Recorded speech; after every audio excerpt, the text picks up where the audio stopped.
Bueno, son habituales nuestras charlas cada 30, 40 días con Carlos Seingiaro, análisis económico de una situación de un país, no sé si somos republicanos, federales, si somos patrios, si miramos el perfil de colonia, si queremos ser nacionalistas.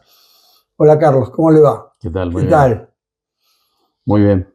¿Para dónde vamos? La economía es la que manda, ¿no? Bueno, habitualmente es así. Sí. Y en realidad uno podría graficar lo que está ocurriendo pensando en las dos caras de una misma moneda, ¿no? En una cara, después de las elecciones, se tranquilizaron un montón de variables y desapareció un marco de incertidumbre importante, sin lugar a dudas, como que había esperar después de una elección. Y en ese plano, recuperación de precios de los bonos, de las acciones, baja el riesgo país, las cuentas fiscales obviamente se mantienen en equilibrio y con superávit. El gobierno argentino consigue posicionarse políticamente mucho mejor de cara al Congreso que arranca en diciembre. La inflación en realidad no está bajando, está subiendo en estos 2 o 3 meses, pero en una tendencia que claramente es bajista. De tal manera que uno puede mirar estos datos que acabamos de mencionar como elementos, obviamente, de una cara de la moneda que parece o es claramente positiva.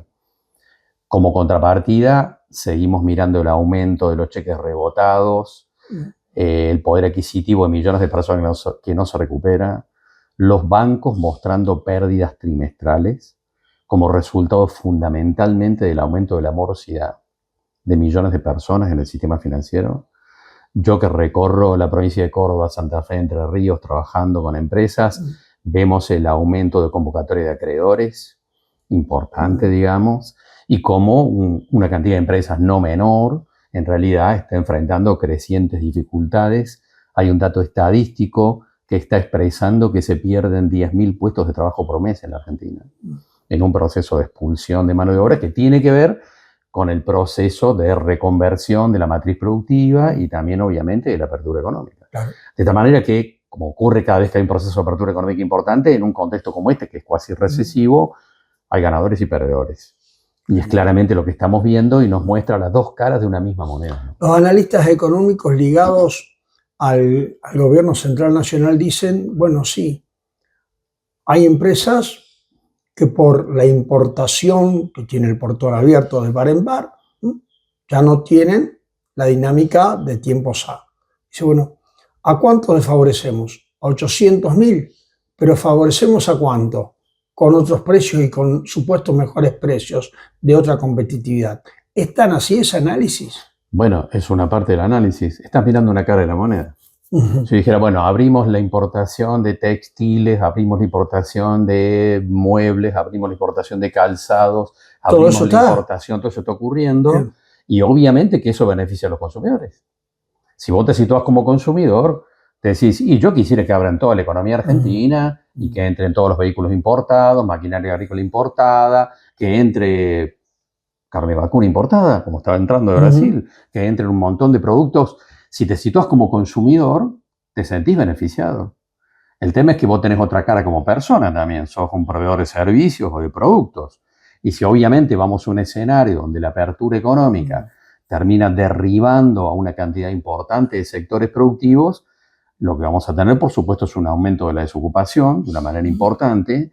Y también lo que estamos viendo en este contexto es una foto de la realidad, es que se va consolidando una pérdida de poder adquisitivo de millones de personas. Entonces, en ese proceso, finalmente voy a decir, bueno, a ver, las importaciones nos benefician como consumidores, pero ¿con qué nos vamos a quedar si no tenemos competitividad? ¿Con vaca muerta? ¿Y 2 o 3 cosas más? Bueno, pero hay un lineamiento definido del gobierno ahí. Por supuesto. Ahora, en ese plano, corremos el riesgo de no variar algunos aspectos de la actual política económica, con vos hemos hablado muchas veces del tipo de cambio, de encontrarnos con un país donde sobran 20 millones de personas.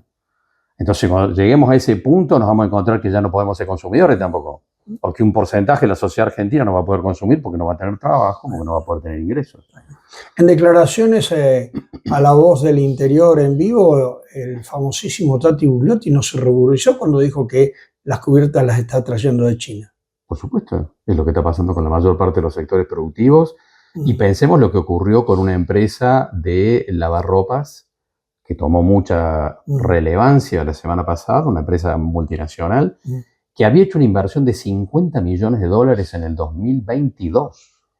No lo recuperó. Vino a la Argentina en el 2022, puso $50 millones para abrir una planta de lavarropas y la semana pasada la cerró echando a 200 personas.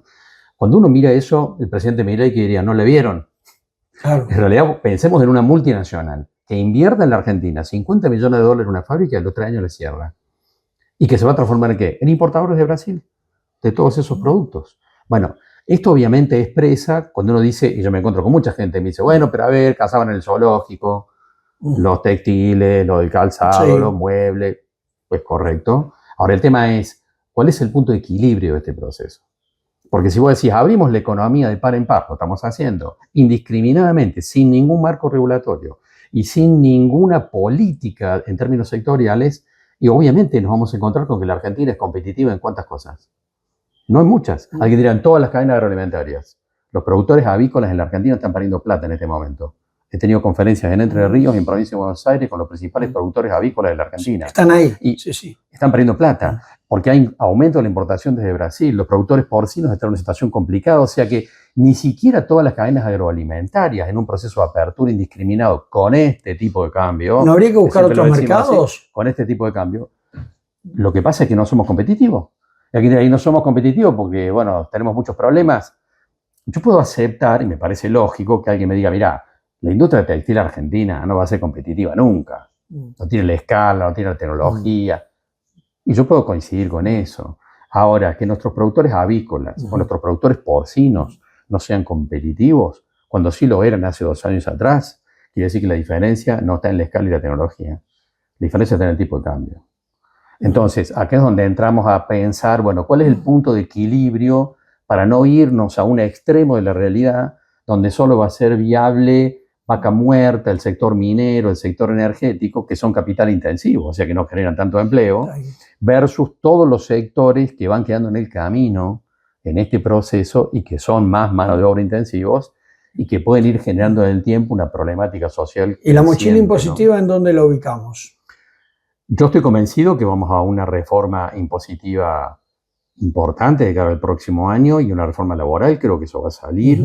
Y ciertamente es un paso positivo para los sectores empresarios, pero decir que si se hace la reforma impositiva, que se va a hacer, y la reforma laboral, que también se va a aprobar en los próximos meses, se resuelven los problemas de competitividad de muchos sectores en la Argentina, digo, el que está diciendo eso no está diciendo las cosas muy correctamente, porque en algún sector puede ocurrir, en otros no. Ejemplo, el principal fabricante argentino de jeans, de pantalones jeans, fabrica 1.500 jeans por día.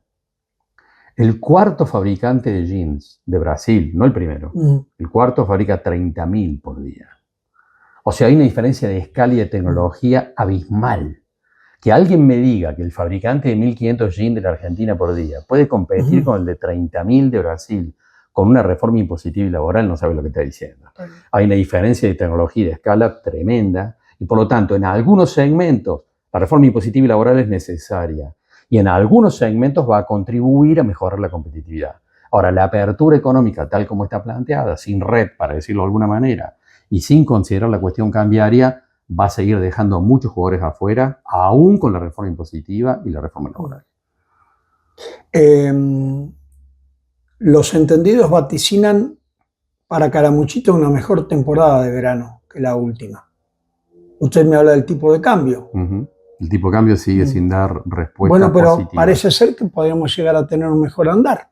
¿Cuál es el argumento? Bueno, supuestamente no todos los que fueron a otros sitios del exterior como vecino se encontraron con los servicios que pueden encontrar en nuestra región. Bueno, veremos. Ese será un tema para analizar. No, es lo que estamos charlando. Yo sigo viendo que el tipo de cambio se sigue deteriorando. Pensemos en la situación de estos meses. Seguimos en un proceso donde la inflación se va situando por arriba del movimiento cambiario, en un gobierno que claramente digita el tipo de cambio, y por lo tanto seguimos viendo un contexto de más atraso cambiario de cara a los próximos meses, sin ninguna lectura de que el gobierno argentino cambie de actitud frente a esto. En ese punto... Y porque políticamente le fue bien, Carlos. Bueno, por supuesto. Bueno, el tema, estamos hablando del tema turístico. Claro, vamos y venimos. En ese contexto yo no percibo que Calamuchita puede ser este verano más competitiva que Caribe o Brasil. No le digo que va a ser más competitivo que Caribe. No, el Caribe es otro servicio. Pero que Brasil o algunos lugares de Chile, cuando la gente decidió ir y no se encontró con un servicio que esperaba o que aguardaba por lo que pagó. Ahí voy. Bien, veremos qué pasa. Yo no soy muy optimista. Con este tipo de cambios no soy muy optimista. Y eso va a obligar además a muchos oferentes de servicios turísticos en Calamuchita a seguir bajando los precios. Es que ya hicieron ofertas más que acomodadas. En un punto donde los pone en una situación complicada en términos de los costos de mantenimiento de los complejos, de los hoteles. Sí. Donde hay que competir permanentemente. Y la estandarización es de media para arriba si usted quiere estar a los niveles que estamos mencionando. Por supuesto, porque además pasa lo que está ocurriendo en todos los segmentos turísticos. Cuando uno mira a Calamuchita o también a cualquier otro espacio, digamos, a Punilla, etcétera. ¿Cuáles son los hoteles que se llenan más rápido? Los más categorizados. Caros, obviamente que sí. Y esto está expresando esta redistribución regresiva de la sociedad argentina, donde el segmento que llamamos ABC1 es el 5% de la población. Bueno, es el que turistió históricamente, Carlos, en definitiva. Después, bueno, depende de los momentos, los gobiernos se elevaba ese porcentaje. Sí, como siempre decimos, para Villa General Belgrano es una cosa, para Santa Rosa es otra, para Embalse es otra, porque históricamente han ofertado servicios turísticos a segmentos socioeconómicos distintos, ¿no? Pero igualmente es una situación complicada, porque si aún a los segmentos de altos ingresos, obviamente, este tipo de cambio les genera mucho más beneficio en ir a hacer turismo al Caribe, obviamente que eso tracciona negativamente sobre el sector, sobre la oferta turística de Calamuchita en los dos segmentos. En el segmento de la pérdida de poder adquisitivo de millones de personas que obviamente no pueden tener más a hacer turismo, y los sectores de altos ingresos, ¿no es cierto?, que están viviendo una situación donde es más interesante ir al mundo que estar en Calamuchita. Y en ese punto, tal vez el impacto de la fiesta de la cerveza también muestra, ¿no es cierto?, la situación general de la economía argentina y cómo podemos tener la calle llena de gente, pero que consume más gasoleramente que en años anteriores, ¿no? La gran amplia mayoría de comunas, para no decir la totalidad del municipio de Calamuchita, va a estar con un 28-29% de incremento de tasas. Bueno, acá se reflexionar un ratito, ¿eh? Acá hay en realidad que pensar en cómo viene la reforma impositiva del gobierno argentino. Fíjate vos que Yarlora es el que sale a anunciar que en el presupuesto que presentó la legislatura hay una baja de ingresos brutos. Sí. ¿Por qué? Porque el espíritu de la reforma impositiva que se va a presentar en el Congreso, digamos, para su tratamiento legislativo a nivel nacional, expresa que haya un reparto tripartito del IVA, por ejemplo, y de otros gravámenes que están vinculados con los impuestos coparticipables, como el IVA, por ejemplo, a cambio de que las provincias eliminen ingresos brutos progresivamente y que los municipios eliminen las tasas municipales que pesan sobre la actividad comercial y de servicios. Y eso explica por qué Yarlora sale a decir que él va en esa dirección. O sea, se sale a anticipar algo que él sabe perfectamente está en el proyecto de ley que va a tratar el Congreso. Pero después queremos, a modo de reclamo, buena iluminación, videocámaras de seguridad, salud, ¿qué más queremos? Y pagar 20.000 pesos de tasa por mes. Por ahí los números se nos cruzan, ¿vio? Bueno, hay una contradicción que siempre ocurre en todas las sociedades del mundo. Cuando se hacen encuestas en cualquier lugar del mundo, la gente dice que quiere menos presión impositiva y más servicios. Claro. Eso lo dice un belga, lo dice un turco. Claro. Es común que la gente diga, quiero pagar menos impuestos y quiero que me presten más servicios. Ahora, está claro que hay en la Argentina hay una cuestión que también es contradictoria en ese punto, donde la gente reclama un ajuste fiscal. La sociedad está reclamando un ajuste fiscal. Pero después la misma persona que te dijo que reclame el ajuste fiscal dice que quiere mejores servicios de salud pública y que quiere mejor educación pública. Y la motosierra le está pegando fuerte a la salud pública y a la educación pública. No todos los distritos son Villa General Belgrano a la hora del tributo. No, por supuesto. En cuanto a cumplidor, vecino cumplidor, como es el eslogan. Por supuesto, Villa General Belgrano tiene un mérito en ese punto que tiene que ver con el perfil socioeconómico de sus habitantes, ¿no es cierto? Que no es lo que ocurre en otros lugares, incluso en la provincia de Córdoba. La seguimos. ¿Cuándo sería? Antes de las Navidades. Dale. Gracias. Carlos Bueno. Egiaro, en este momento del programa, seguimos.